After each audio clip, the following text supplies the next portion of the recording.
اللہ جل شانہ کی نعمتیں ہر لمحے اپنے بندوں پر برس رہی ہے۔ ان نعمتوں میں جہاں دیگر نعمتیں ہیں وہاں اللہ تعالیٰ نے ہمیں جو ایام عطا کیے ہیں، ہمیں جو مہینے عطا کیے ہیں، جن مہینوں سے جن ایام سے ہمارے سال بنتے ہیں، ان میں سے بھی اللہ تعالیٰ نے بعض کو بعض پر فضیلت دے رکھی ہے۔ جیسا کہ یہ رجب کا مہینہ ہے، رجب المرجب اسلامی 7واں مہینہ ہے، اللہ تعالیٰ نے اس کو فضیلت دی ہے دیگر ایام پر۔ 4 ایسے مہینے ہیں جن کو اللہ تعالیٰ نے، کل اسلامی مہینے بھی 12 ہیں، ان 4 کو پھر ان 12 پر باقی مہینوں پر فضیلت حاصل ہے: محرم، ذی قعدہ، ذی الحجہ اور رجب۔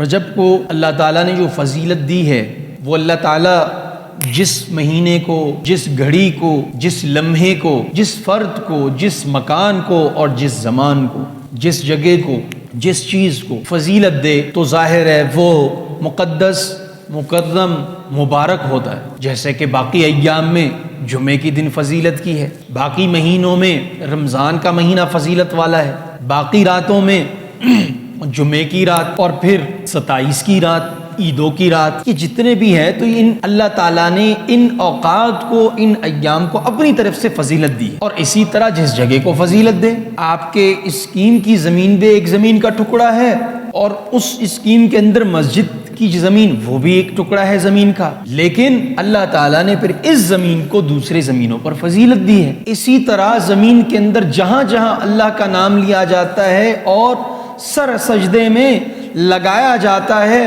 وہ زمین مسجد کہلائی جاتی ہے، باقی جگہوں سے افضل ہے۔ جس طرح مسجد حرام اور مسجد نبوی کی فضیلت ہے، مسجد اقصیٰ کی فضیلت ہے، اسی طرح باقی مساجد کی فضیلت ہے، غرض ان جگہوں کو پھر باقی زمین کے ٹکڑوں پر فضیلت اللہ نے دے رکھی۔ تو جس جگہ کو اور جس وقت کو اللہ فضیلت دے وہ مقدس، مکرم، مشرف ہوتا ہے، مبارک ہوتا ہے۔ اب شریعت کے اعتبار سے ان ایام یا ان مکان، ان جگہوں کا ہم پر فضیلت کو باقی رکھنا، اس مقدس ہونے کو، اس کے بابرکت ہونے کو اور اس کے عزت والے ہونے کو ہمیں باقی رکھنا چاہیے اور ہمیں اس کا احترام کرنا چاہیے۔ شریعت میں ہمارے لیے پھر یہ تو چنانچہ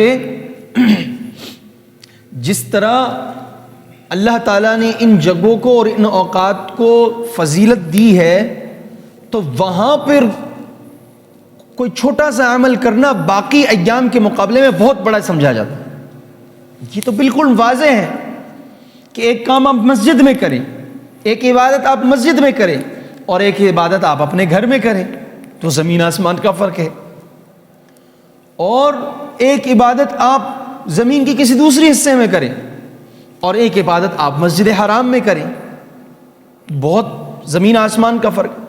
تو شریعت کہتی ہے کہ جہاں میں نے ان کو مقدس بنایا تو وہاں ان کے احکام بھی تبدیل ہیں، وہاں ان کے فضائل بھی تبدیل ہیں۔ آپ اگر غیر رمضان میں کوئی عمل کرتے ہو تو 1 ثواب، اور رمضان میں وہ پھر 10 گنا 70 گنا بڑھ جاتا ہے۔ یہ فضیلت کی بات ہے۔ اور کچھ ایسے خاص اوقات ہوتے ہیں کہ ان میں اللہ نے فرمایا کہ یہ قبولیت کی گھڑی ہے، تو یہ اللہ تعالیٰ نے ادھر اعمال کا بھی فرق رکھا ہے۔ آپ پورے سال میں کسی وقت میں کوئی عمل کرے، اس عمل کا ثواب اپنی جگہ، لیکن جن زمانوں کو، جن ایام کو، جن راتوں کو، جن دنوں کو، جن مہینوں کو اللہ نے فضیلت دی ہے، پھر ان کا ثواب بہت بڑھ کر ہوتا ہے۔ اب یہاں پر ایک نکتے کی بات کہ جہاں ثواب بڑھ کر ہوتا ہے وہاں گناہ کا وبال بھی بہت بڑا ہوتا ہے۔ ہم تو ویسے ہی گزار دیتے ہیں وہ ایام، تو یہ اس وجہ سے آپ کو بتایا جا رہا ہے کہ یہ رجب کا مہینہ بہت خاص ہے۔ میں نے بتایا کہ شریعت میں 4 مہینے جاہلیت کے زمانے سے محترم تھے، مکرم تھے، قابل احترام والے تھے، لوگ ان کا احترام کیا کرتے تھے، محرم، ذی-قعدہ، ذی الحجہ، رجب.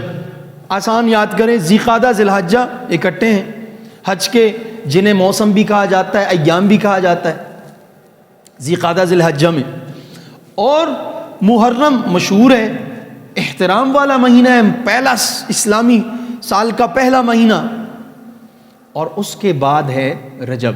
حدیث میں بھی آتا ہے کہ اللہ تعالیٰ نے اس مہینے میں بھی ان تین کے علاوہ برکت رکھی ہے، مکرم ان کو بتایا ہے، جو جمادی الآخر یعنی جمادی الثانی اور اسی طرح شعبان کے درمیان میں آتا ہے. اور وہ کیا ہے؟ رجب. تو جاہلیت کے زمانے سے اس کا احترام ہوا کرتا تھا. جاہلیت میں جنگیں ہوتی تھیں، لڑائیاں ان کی ہوتی تھیں، قبائلی طور پر یا طبقاتی کوئی جنگ ہوتی تھی، تو ان ایام میں وہ جنگ بھی روک لیتے تھے. تو ان ایام میں وہ جنگ روک لیتے تھے، احترام کرتے تھے.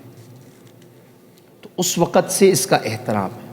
اسلام سے پہلے اسلام نے آ کر اسی احترام کو برقرار رکھا، بلکہ مزید جاہلیت میں جو کوتاہی کی جاتی تھی اس کو بھی منع قرار دیا. جاہلیت میں بسا اوقات ان کی جنگیں جب زیادہ ہوتی تو وہ اپنے طور سے کچھ ایام کو انما النسیء زیادۃ فی الکفر، ٹھیک ہے، جاہلیت کے زمانے میں وہ کیا کرتے تھے؟ زیادہ کرتے تھے. کہتے اس دفعہ محرم کا مہینہ 30 کا نہیں ہے، 40 کا ہے، محرم سے پہلا والا مہینہ. یا اسی طرح جو 4 محترم مہینے ہوتے تھے، جیسے کہ رجب ہے، اور رجب سے پہلے جمادی الاخری، جمادی الاخری کو 40 دن کا کرتے تھے، تاکہ جو ہے نا جمادی الاخری جب آ جائے تو ہم احترام میں جنگ بندی کریں. بھئی 10 تو ہے کس کا؟ رجب کا. کہتے نہیں جمادی الاخری کو یعنی جمادی الثانی کو 40 دن کا کریں گے. تو یہ جو کوتاہی ہوتی تھی کس میں؟ جاہلیت کے زمانے میں اسلام نے اس پہ بھی تالے لگا دی کہ جو محترم ہے محترم ہے، جو علاقے کا بڑا ہے بڑا ہے، جو گھر کا بڑا ہے وہ بڑا ہے، جو سردار ہے قوم کا وہ سردار ہے. اسلام اس کو وہ تمام فضائل دے دیتا ہے، لیکن کچھ چیزوں پہ پابند کرتا ہے کہ یہ اب اگر 4 مہینے محترم ہے تو 4 مہینے ہر مہینہ 30 دن کا، 30-40 دن کا نہیں ہو سکتا. آپ کی فضیلت اپنی جگہ پر، لیکن جو طریقہ اور اصول ہے اس کے مطابق آپ کی فضیلت. تو کہنے کا مقصد ان سب باتوں کا یہ ہے کہ اللہ تعالیٰ نے رجب کے مہینے کو بہت مکرم بنایا، چنانچہ اس کے اندر عبادت، اس کے اندر اعمال میں بہت اضافہ کرنا چاہیے. جہاں ہم پہلے مہینے میں کرتے تھے اس مہینے میں زیادہ کریں. ایک تو یہ کہ ثواب بہت بڑھ جاتا ہے، نمبر 1. نمبر 2، اس میں گناہوں سے بہت زیادہ بچا جائے، کیونکہ جہاں ثواب بہت زیادہ ہے وہاں گناہ کا وبال بھی بہت بڑا ہے. جیسے میں نے عرض کیا کہ آپ ایک گناہ باہر کرتے ہیں اور وہ کام اگر مسجد میں ہو، ایک عمل ثواب کا تلاوت ہے، ذکر ہے، گھر میں کرتے ہیں، وہی عمل مسجد میں بڑھ جاتا ہے، اس کی نوعیت الگ ہو جاتی ہے. ایک کام بچہ باہر کرتا ہے، ایک اپنے والد کے سامنے کرتا ہے، تو بڑا فرق ہوتا ہے. تو کہنے کا مقصد یہ ہے کہ اللہ تعالیٰ نے جو ہمیں یہ لمحات عطا کیے ہیں، جو یہ ہمیں زندگی کی قیمتی اوقات عطا کی، یہ گزر رہے ہیں. رمضان آ رہا ہے اور اس کے بعد وہ بھی سال چلا جائے گا، پھر دوسرا سال، وہی ایام. غور کرنے کی بات ہے کہ میں نے اس میں کتنا کمایا، کتنا کھویا، محاسبہ کرنے کی ضرورت ہے.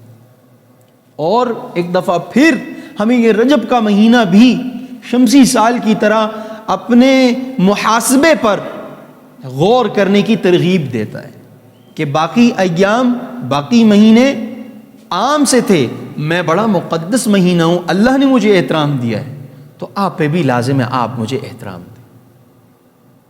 آپ نے اعمال میں اضافہ کرنا نمبر 1، گناہ سے بچنا نمبر 2.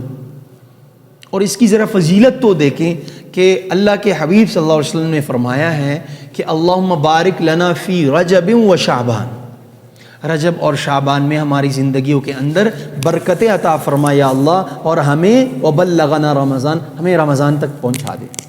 تو تو اللہ تعالیٰ نے اس رجب اور اسی طرح شعبان کے اندر کی برکت کی دعا کی ہے، اور 4 ایسے اوقات ہیں جن میں دعا قبول ہوتی ہے۔ نمبر 1 جمعے کی رات، نمبر 2 رجب کے مہینے کی پہلی رات، جیسی رجب شروع ہوتا ہے اس کی پہلی رات اتنی مکرم ہے کہ دعا قبول ہوتی ہے، اور نمبر 3 عید الفطر کی رات، اور نمبر 4 عید الاضحیٰ کی رات۔ اور اسی طرح بعض روایت میں آتا ہے شعبان کے نصف یعنی 15 شعبان کو بھی دعا قبول ہو۔ اب یہ تو ہو گیا اس کے فضائل، اور یہ ہو گیا اس کے پیغامات کہ اس میں اعمال زیادہ اور گناہ سے بچنا۔ تیسری بات یہ ہے رجب کے حوالے سے کہ اس مہینے کے اندر بہت سارے لوگ بہت سارے رسومات کی طرف بڑھ جاتے ہیں، لوگوں کے اندر غلط قسم کے عبادات جو ہے نا بنائے گئے ہیں، اور ان عبادات کو ہم لوگ لازم سمجھتے۔ تو یاد رکھیں قرآن و سنت کی روشنی میں رجب کو مقدس اور مکرم بنایا گیا، اس میں کوئی خاص الگ سی عبادت نہیں بتائی گئی۔ عام جو روزے رکھے جاتے تھے پیر اور جمعرات کے دن، یہ آپ صلی اللہ علیہ وسلم کی سنت ہے۔ ہر مہینے کے اندر 3 دن، یہ آپ علیہ السلام کی سنت ہے۔